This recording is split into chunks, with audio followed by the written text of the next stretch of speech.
नमस्कार दोस्तों, stock market studies में फिर से एक बार आपको बहुत बहुत स्वागत है। तो आज मैं फिर से आपके सामने कुछ इंपॉर्टेंट कंपनी का अपडेट शेयर करने वाला हूं। तो इस वीडियो को पूरा लास्ट तक देखना और अभी तक अपने चैनल को सब्सक्राइब नहीं किया तो जरूर कर लेना, क्योंकि इस वीडियो के अंदर सिर्फ कंपनी के अपडेट ही नहीं है। गवर्नमेंट ने जो बजट पेश किया पिछले दिनों में, तो उस बजट का क्या इम्पैक्ट है इस कंपनी के ऊपर, जरूर मैं आपके साथ शेयर करूंगा। सबसे पहले मैं बात करूंगा टाइटन के बारे में। देखिए, टाइटन के ऊपर जो मैसिव जंप देखने को मिला अराउंड 7% के आसपास बजट के दिन, तो उसके पीछे एक बिग रीजन है। वो रीजन क्या है? सिर्फ टाइटन के ऊपर नहीं, जितने सारे ज्वेलरी मेकिंग कंपनी है, सारे कंपनीज को देखेंगे तो बिग पॉजिटिव जर्नी देखने को मिला। उसके पीछे एक ही रीजन है, जो कस्टम ड्यूटी चार्जेस है उसको कम कर दिया गया है। अभी कस्टम ड्यूटी चार्जेस क्या होता है, मैं सिंपल भाषा में आपको बता दूं। यहाँ पे बताया जा रहा है कि देखिए, Indian jewellery stocks rise on government plan to reduce import duty tax, मतलब इंपोर्ट टैक्स मतलब गोल्ड सिल्वर इस तरीके से जो बार बाहर से इंपोर्ट किया जाता था। तो देखिए, इंडिया में जो गोल्ड सिल्वर जो तैयारी किया जाता है, तो वो क्या किया जाता है, बाहर से इंपोर्ट किया जाता है, उसके बाद ज्वेलरी मेकिंग किया जाता है, उसके बाद बेचा जाता है।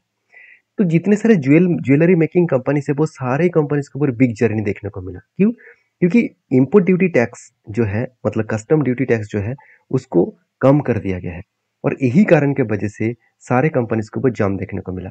जैसे जब रिजल्ट आया था, टाइटन के ऊपर 6.5%, टीवीजेड के ऊपर 13.5%, सेंको गोल्ड के ऊपर 5%, साथ ही साथ वीवो ग्लोबल के ऊपर, साथ ही साथ देखा है तो राजेश एक्सपोर्ट के ऊपर, साथ ही साथ आप देखेंगे तो कल्लन ज्वेलर्स के ऊपर, सारे कंपनीज के ऊपर एक बिग जर्नी देखने को मिला। क्यों? क्योंकि आसान भाषा में बोलूं तो कि जितने सारे ज्वेलरी मेकिंग कंपनी है, उसको सस्ते दामों में अभी गोल्ड मिलेगा, तो गोल्ड का प्राइस कम होगा, तो कस्टमर ज़्यादा खरीदारी करेंगे, क्योंकि गोल्ड का प्राइस लगातार बढ़ते चले गए। कंपनी देखा जाए तो सॉवरेन गोल्ड बॉन्ड जो 8,000 तक, सॉरी, मतलब 8,000 तक पहुंच चुके थे, और वो भी 1 ग्राम की कीमत के। तो सोचिए, इतना ज्यादा अगर गोल्ड का प्राइस कंटिन्यूसली हाइक होता चला गया है, तो लोगों के जो खरीदारी खरीदारी करने का जो मतलब पॉइंट था, वो थोड़ा सा वीक हो जाता।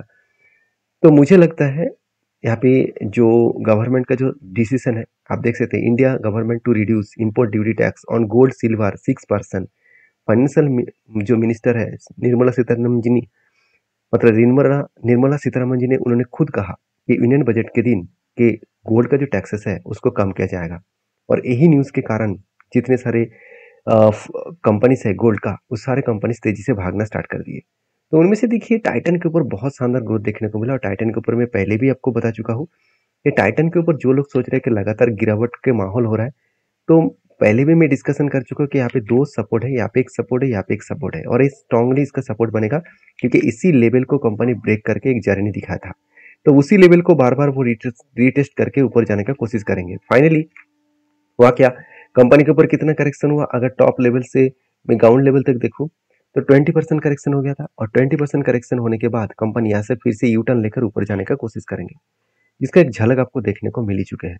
तो टाइटन जैसे कंपनी के ऊपर जो लोग सोच रहे हैं कि अभी इस कंपनी के ऊपर क्या करूं, उसके लिए बता दूं, टाइटन एक जबरदस्त कंपनी है, इसमें कोई भी दोहराई नहीं है। और टाइटन जैसे कंपनी के ऊपर हम आपको हमेशा फोकस रखना पड़ेगा, क्योंकि टाइटन हमेशा एक ट्रस्ट कराते हैं, क्योंकि टाटा ग्रुप की कंपनी है। दूसरी बात, टाइटन ज्वेलरी मेकिंग इंडस्ट्रीज में टॉप रैंकिंग में है, और टॉप रैंकिंग में रहेगा। क्योंकि रहेगा का मतलब यही है कि कंपनी का मार्केट कैप इतना ज्यादा है, उसको बाकी कंपनी कभी भी उस लेवल तक पहुंचने के लिए उसको बहुत ज्यादा मेहनत करना पड़ेगा, क्योंकि 3 लाख करोड़ से भी ज्यादा इसका मार्केट कैप है। तो सोचिए कितना बड़ा कंपनी है, इसके ऊपर आपको जरूर सोच कर काम करना चाहिए। तो बेसिकली टाइटन के ऊपर मैं बुलिश हूँ, आपके क्या राय है जरूर मुझे कमेंट्स करके बताना। नेक्स्ट जो कंपनी, उसका नाम है Kotak Mahindra bank. Finally banking industries में उतना खास ग्रोथ देखने को नहीं मिला, क्योंकि गवर्नमेंट की तरफ से बहुत सारे अनाउंसमेंट तो हुआ, ज़्यादा से ज़्यादा मिडिल क्लास लोगों के फेवर में बहुत सारे बजट पेश किया गया। और जितने सारे स्टॉक मार्केट में काम करने वाला व्यक्ति है, उसके तो मतलब अभी हालत ही खराब हो जाएगा, क्योंकि इतने ज़्यादा टैक्सेशन लगाया गया सारे चीज़ों में।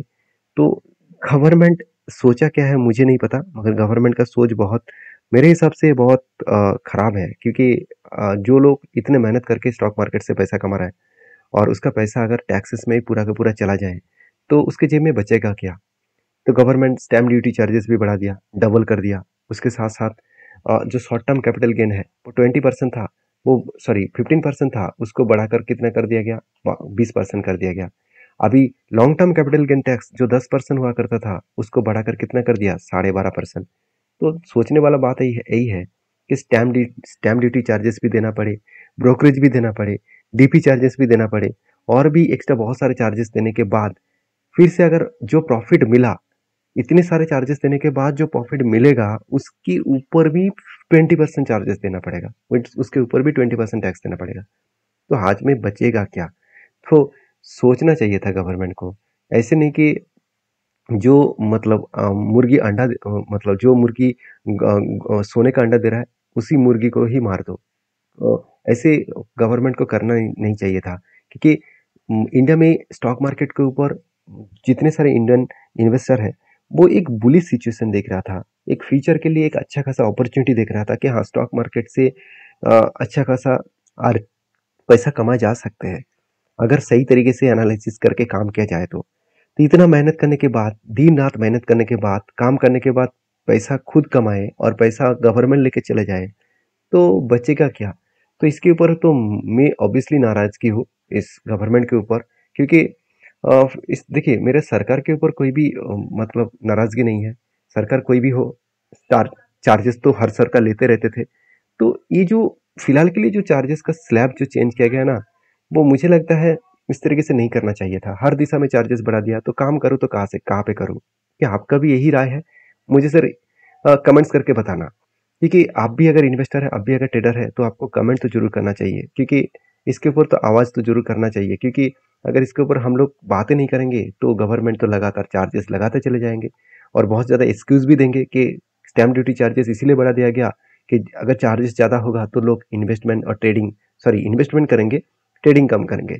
ऐसे होगा नहीं, और भी ज़्यादा ट्रेडिंग बढ़ जाएगा, क्योंकि जो लोग मान के चलिए फर्स्ट टाइम अल्कोहल पीना स्टार्ट किया तो उसका अगर लत लग गया, क्या वो अल्कोहल के बिना रह सकते हैं? उसको जितना भी पिला दो वो उतना ही पीते रहेंगे। तो इसका मतलब ये है कि ये एक एडिक्शन है, यहाँ पे छूटना इतना आसान नहीं है। तो मैं इतने सारे चीज़ इसीलिए बता रहा हूँ क्योंकि मार्केट के ऊपर काम करने से पहले इस चीज़ों को भी तो समझना पड़ेगा, क्योंकि हम लोग इतना मेहनत करके काम करते हैं, तो उसके बाद अगर कोई प्रॉफिट होता है तो उसके ऊपर अगर सरकार चार्जेस लेते हैं तो हम लोगों को जेब में आएगा क्या?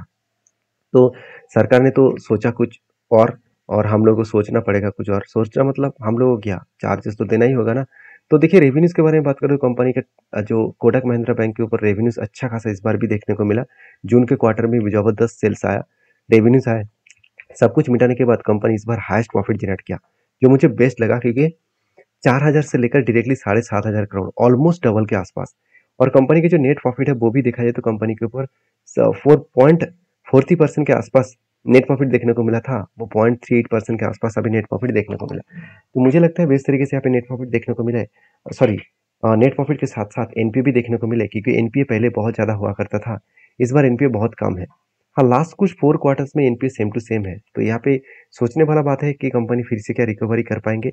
बिल्कुल कर पाएंगे, क्योंकि कोटक महिंद्रा बैंक लगातार भागते चले जा रहे हैं, क्योंकि जो बिग क्रैश हुआ था आरबीआई ने इस कंपनी के ऊपर एक रेस्ट्रिक्शन लगा दिया कि वो 2 साल तक कोई भी न्यू जो क्रेडिट कार्ड है वो इशू नहीं कर पाएंगे।